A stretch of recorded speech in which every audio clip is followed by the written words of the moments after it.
డేస్లో టాలీవుడ్ ఇండస్ట్రీలో హీరోల కంటే విలన్ల హవానే ఎక్కువైంది. ప్రతి సినిమాకు ఓ కొత్త విలన్ పుట్టుకొస్తున్నాడు. ప్రేక్షకుల్లో కూడా యంగ్ విలన్లపై ఆసక్తి బాగా పెరిగింది.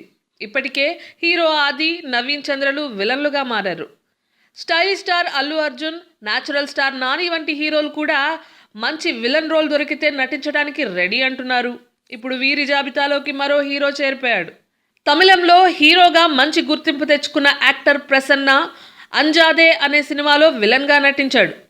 ఈ సాఫ్ట్ హ్యాండ్సమ్ హీరో మరెవరో కాదు, నిన్నటిదాకా హీరోయిన్గా క్రేజీ ఆఫర్లను దక్కించుకున్న యాక్ట్రెస్ స్నేహ భర్త. అయితే తాజాగా ప్రసన్న ఓ మెగా హీరో సినిమాలో విలన్గా కనిపించడానికి రెడీ అవుతున్నట్టు సమాచారం.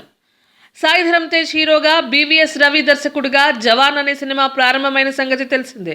ఈ సినిమాలో మెహరీన్ను హీరోయిన్గా, అలానే ప్రసన్నను విలన్గా ఎంపిక చేసుకున్నాడు దర్శకుడు. మరి ఈ హీరో గారు విలన్గా తెలుగు తెరపై ఏ మేరకు మెప్పిస్తాడో చూడాలి. Tollywood latest news. For more updates on anything happening in Tollywood, please like, share and subscribe to Tollywood latest news.